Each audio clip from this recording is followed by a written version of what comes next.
Good morning, everyone, and welcome to another episode of the First Time Storytelling broadcast. Before I introduce my guest for today, don't forget you have an open invitation to join us in the 365 First Challenge group. There's a lot of great stuff there, and it doesn't matter what's happening right now in your life. And with the pandemic, there are still some wonderful first time in your experiences that you can have. And we have a team there ready to support you to still maximize what you get out of life through starting your journey of first times and new experiences. All right, today on the First Time Storytelling broadcast, my guest is Melanie Spring.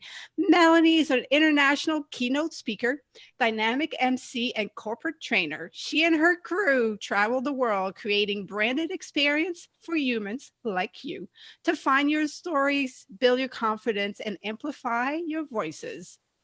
Melanie is here to share the story of being a first-time entrepreneur just as the market crashed. Welcome to the broadcast. Thank you for having me. I'm so excited to be here. All right, well, let's get into this. What inspired you to step into the entrepreneurial world? Well, you know how you always have that idea and you're just like, oh yeah, this is going to be so exciting. Someday I'm going to do that. I kept saying that and I kept being like, oh, I'll just do it in my side stuff. But I still need to pay my bills and I can't just jump in and do that. And then 2008 hit. And then 2009 got worse. And my boss asked me one day, he said, what would you do if I couldn't pay you anymore? And I looked at him honestly and said, I'd work for myself. He goes, great, you have 30 days. Oh, all righty then. Okay, so what were you doing at the time? So I was the director of marketing at a marketing agency, and we were building websites and doing marketing materials and putting together brands and logos and all sorts of stuff, helping them with their tech platforms, hosting, all that stuff. And I was sitting there one day going, I just really wish I could leave at 3 because I'm all done. I got here at 8, I'm done at 3, whatever. And then I realized I've been doing all this stuff on the side for so long. Why don't I just start doing that? So when he asked me to take the 30 days, I looked at him and I was like, okay, well, but I want all your clients. And he's like, oh, okay. For how much? And I was like, what if I give you 20% commission on every single person who comes with me or who you send to me? And he's like, that's awesome. Yeah, sure. That sounds great. So my first year, I didn't even have to go get clients. He had a whole bunch of them that just followed So me. was he closing down the business? Was he calling it quits or? He started just doing hosting instead because hosting was a lucrative Oh, business and there's not a lot yeah. of work with it. So he was really really good at that thing. And he started getting back into websites and other things too. But he never really got back into the full thing. And he actually kept poo-pooing social media for a really long time. He's like, that Twitter, no, that's never going to go anywhere. Well, I mean, it's probably going to go somewhere. I'm gonna go check out where it's gonna go. Mm-hmm. Oh, so that's really great. So at least you had a good step-off point to get yourself started. Yeah, which a lot of people don't have. And so I usually tell people, I'm like, yeah, it's a big leap to do this. It's not easy to do that. But at the time I looked at my entire life and was like, so I could apply for another job. That would be fine. But I've been wanting to do this for this long. And I looked at all my bills. I was sharing a house. I think I was 29 or 28 when this happened. And I was sharing a house with a guy who we just were roommates, and it was $1,000 a month for rent for me. And this is in Bethesda, Maryland. So it's super expensive there. And I was like, oh, well, it's only $1,000. I can do that. And then I was like, my car payment's done this summer. I don't have any more student loans to pay. I think I can figure out how to make this work. But it was hard work. I look back on it now and I'm like, I think I went to happy hours and networking meetings to have dinner for free because I couldn't afford to have a break or to have something. Exactly. Well, I was so broke. I was I think I was living on $20,000 a year the first 2 years. I still don't know how I did that in one of the richest cities in America. And I figured it out. And it really took a lot for me to figure that out. So for me, when I stepped out and I was so bright-eyed, bushy-tailed, was going to conquer the world, right? And I quickly started realizing I don't know what I don't know. So what were your moments of okay, I understand how to do my job, but I didn't know all of these things were part of running a business.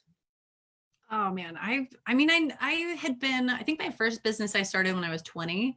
So I had a general idea, but like when you're 20, you know everything. Avi. So I already knew how to do it all. So it was really easy for me to start a new business. Yeah. The problem was is I didn't think about the fact that I had planned on just being a sole proprietor, like just being a like, well, it's just I'm starting a business. And I asked a bunch of people, like a financial advisor. I was like, okay, like not a financial advisor, but he was a guy who helped make sure that your company was set up correctly and make sure that like LLC versus S Corp and all the paperwork and all that stuff. I wanted to do it right. And then I told myself I would never, ever cheat on anything like taxes. I wouldn't hide anything. It was like, I'm doing everything by the book, which I also learned you can still do everything by the book and have a little bit of not doing it by the book. So figure that out later. But the biggest thing I didn't realize at the beginning was that I didn't understand my finances as much as I thought I would. Mm. And my mom and we grew up with a mom who was like a saver. Like she knew how to save money. She knew how to like make sure that she didn't spend too much money. And I think by year 5, I ended up taking out a $50,000 line of credit because I had $35,000 in taxes that my tax guy never told me about. So figuring out how to like trust the right people and make sure you're not just hiring people because someone said to hire them, like making sure that you're hiring good people to take care of you along the way. But finances were the hardest part of the whole thing. So I could do all the marketing because I was a marketing person. I could do all the other pieces, the finances, and then making sure you're hiring at the right time with the right money, making sure you can keep paying people, you have the revenue come. It's all those little things that I wish I could go back to 28-year-old Melanie and tell her all those things. Save some money and some heartaches and some tough lessons along the way. But Yeah. obviously, you learned, you applied, and you kept going and you kept growing. So, if you do go back and talk to the 28-year-old Melanie, like what would you tell her as far as what she's achieved?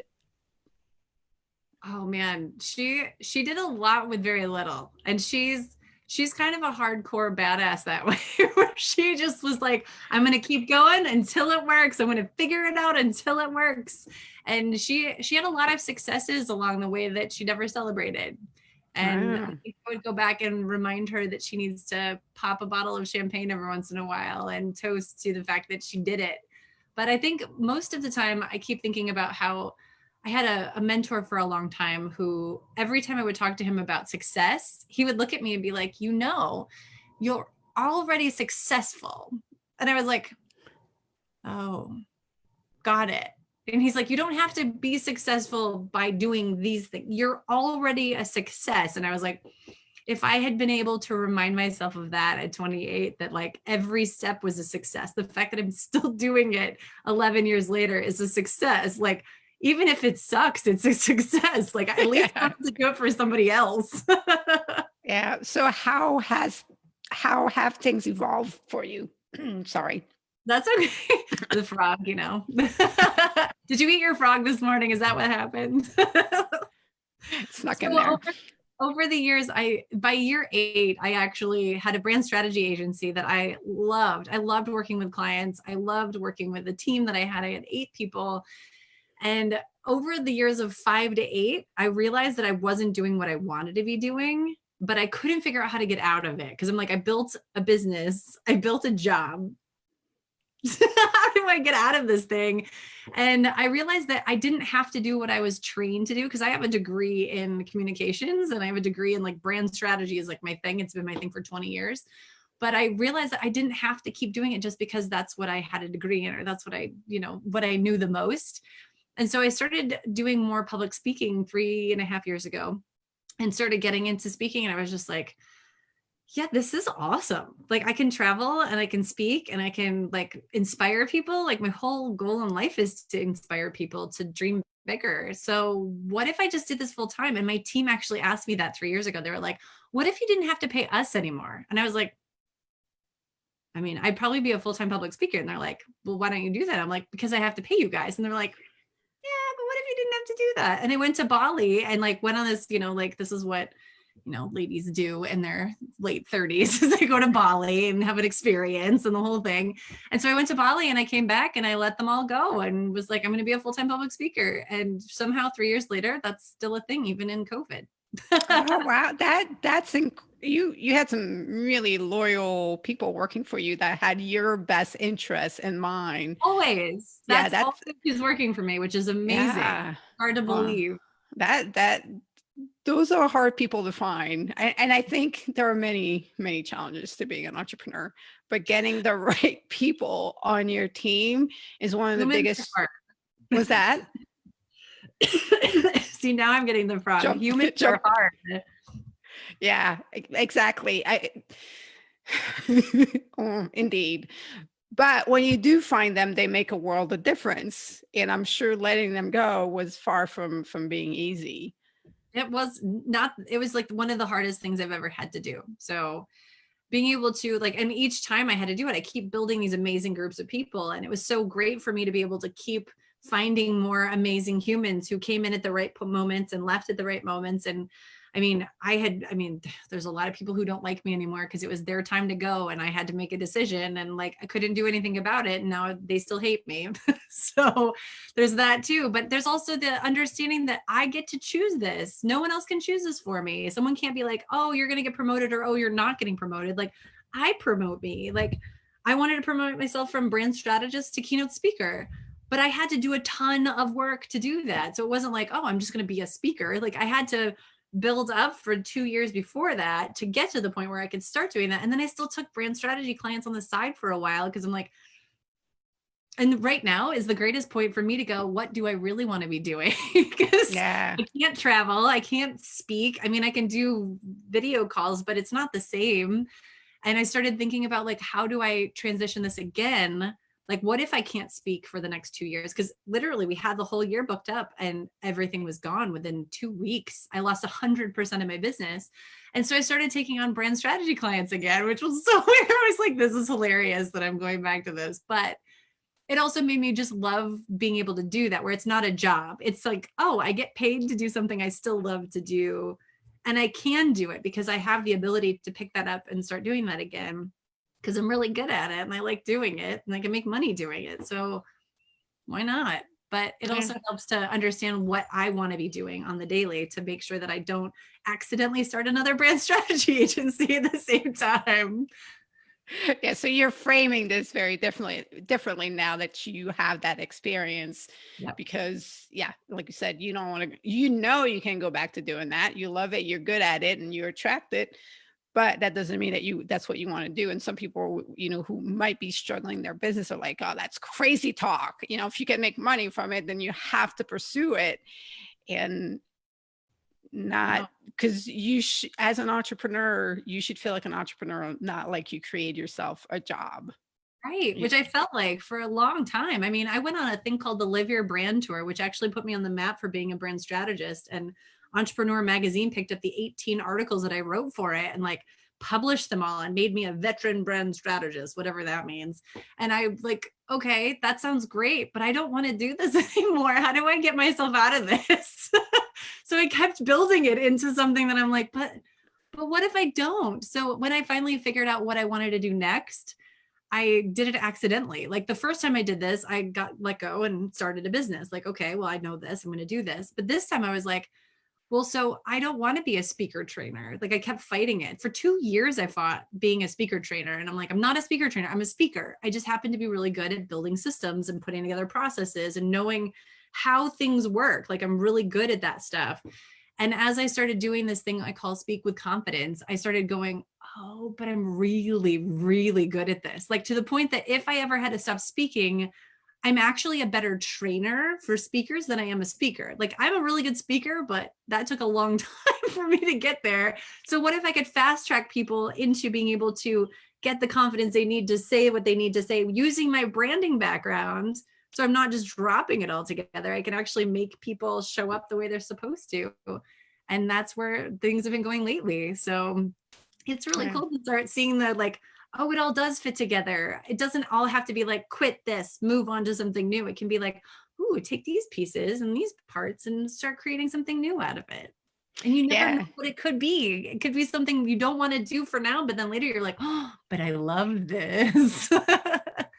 And it's to stay very flexible. And that's like, I was very excited to have you on because I've started to coin you have certain first time dominoes where that domino falls and then it creates a chain reaction of other dominoes that are going to fall.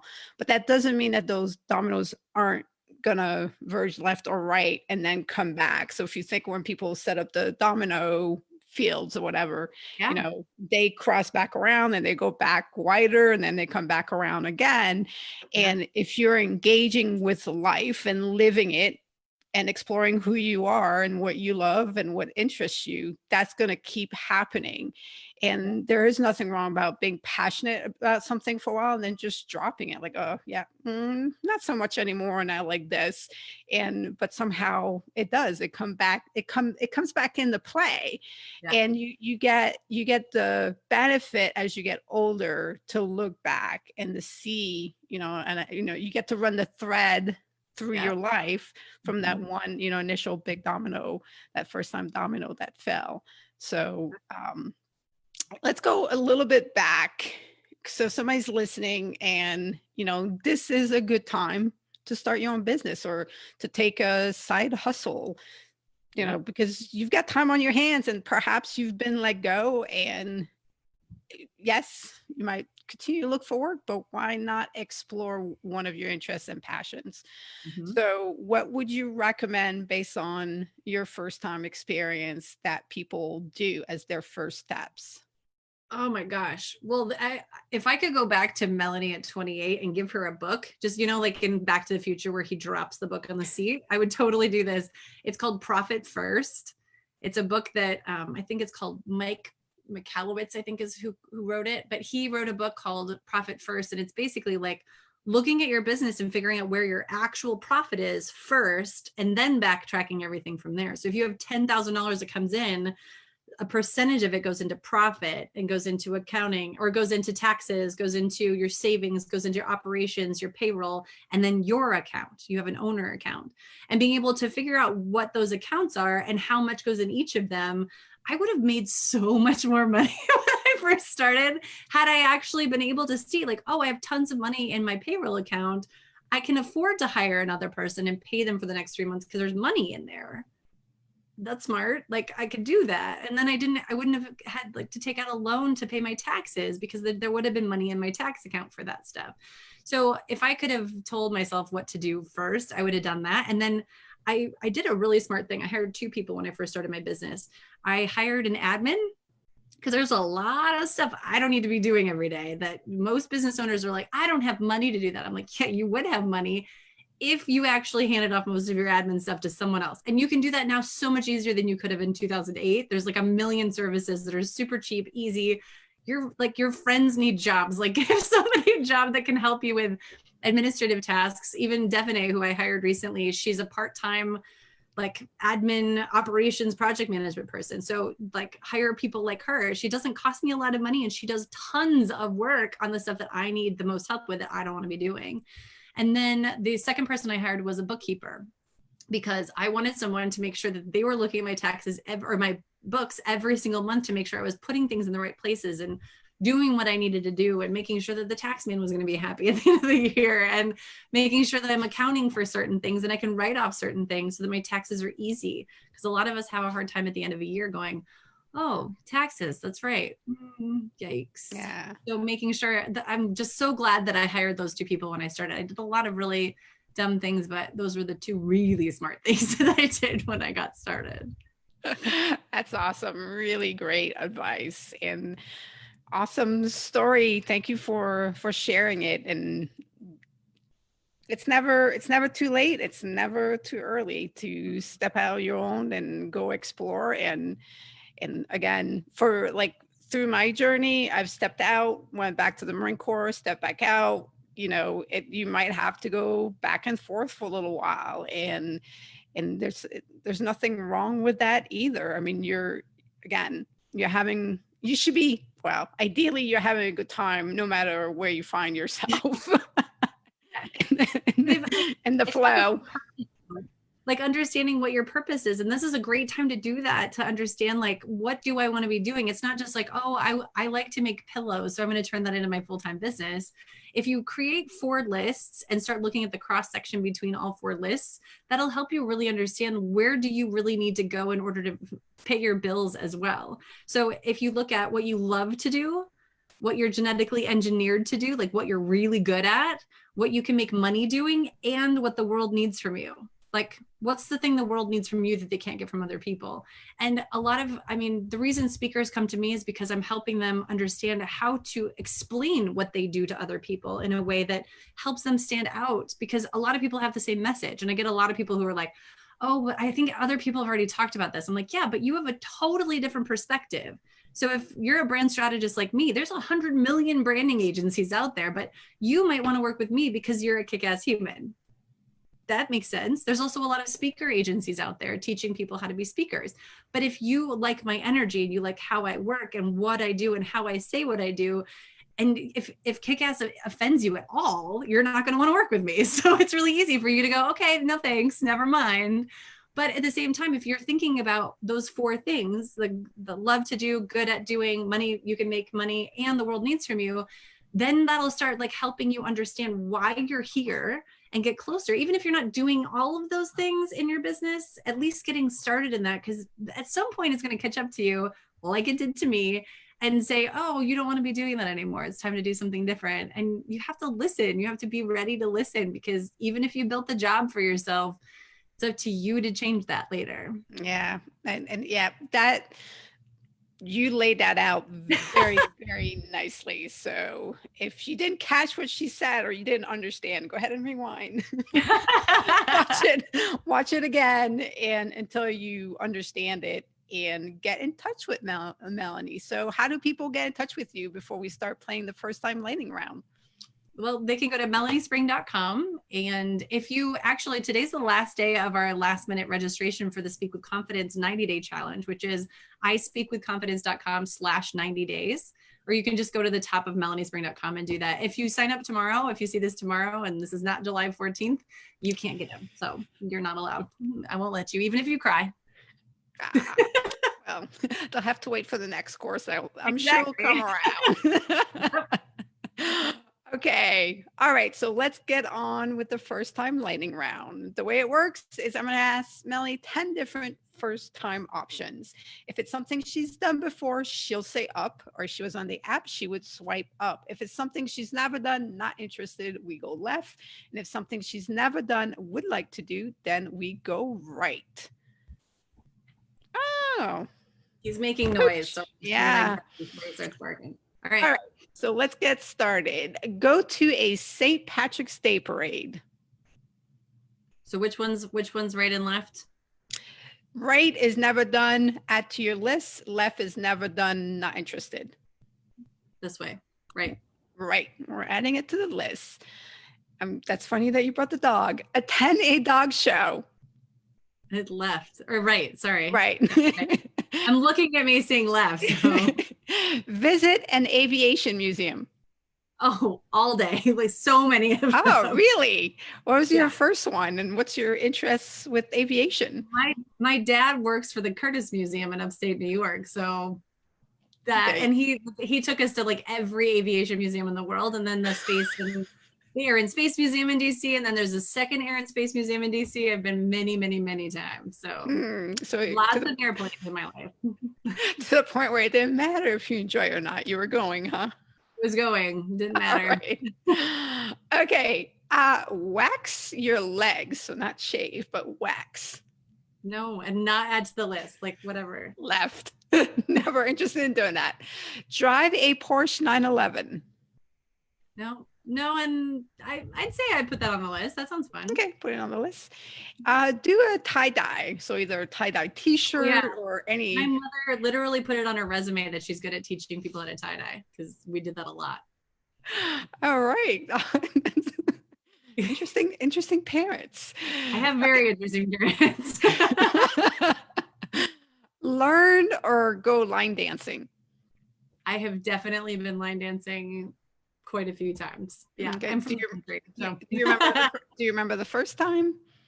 It was probably at a wedding. Okay. Yeah. Mhm.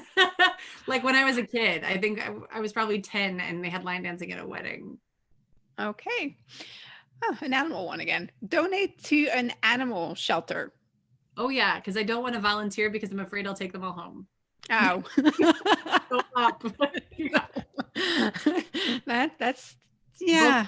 Both my dogs have been rescues, and yeah, I try not to go Smart. near dog shelters because I will take all of them home.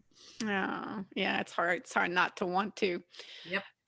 Okay, go and do a body pump class. Oh yeah, I've totally done body pump. All right. I like body. What is it? Not body pump. It's the one where you're punching. That one is my favorite. Oh, Body pump mm, is good, but I like the one where you're like actually like the okay. looking Yeah, I at don't know what it is specifically, but body combat. Body combat. okay. All Right? right. Mhm. Okay, final one. Eat Indian food. Oh yeah, love Indian food. I lived in Yeah. DC for 12 years. Indian food is like the bomb.com. Do you remember the first time you had it? I was probably 23. We didn't have a lot of stuff growing up because we're from the country. So we had like meat and potatoes and pizza and wings. But I grew up with a mom who really, she was from Northern California. So we got a lot of guacamole, even though no one here knew what an avocado was. But we didn't get a lot of diversity in like ethnic food. So, So when you moved out on your own, you went oh exploring. yeah, sushi, anything I could get my hands on. I was like, yes, please. That's awesome. All right, we touched a little bit on this, but the final question is, how have you been making the best of the current situation, what's happening with the pandemic? Oh my gosh. Well, I started building all the courses that I kept saying I was going to do, like all of them. And then I sent them all out to the world and was like, wait, I think I just confused everybody with what's what and how this is working because I finally got all the content done that I was planning on doing later this year. And then we decided to do the Speak with Confidence 90-day challenge. So we have 120 something people in the challenge. And I have to say that this is probably the coolest creation I've ever had. And we do in-person retreats and those are amazing, but this is like an epic, everyone is just showing up to be able to amplify their voice and I'm so here for it. It sounds like it's going to be a awesome experience for you leading that and seeing people, because you get to see people change and thrive and turn things around for themselves as they acquire that greater confidence. Yep, exactly. And we're doing a summit with comedians, actors, and acting teachers. So we're going to be doing a whole summit that's a public version of it too. So the rock stars can come, but there's also a public side of it. So it'll be cool to see how that all comes together. It'll be a lot of levity and teaching. So Oh, how long did that take you to pull all of that together? the summit itself, I've been working on that for like 2 weeks. So we were co-creating it between 6 of us. There's 6 people that are co-creating it. I'm hosting it, but like we're all creating it together because I don't want to make something that everyone else has done. I want something totally different. Oh, well, that's awesome. Well, best of luck with that. And thank you for coming on the First Time Storytelling broadcast and sharing your story.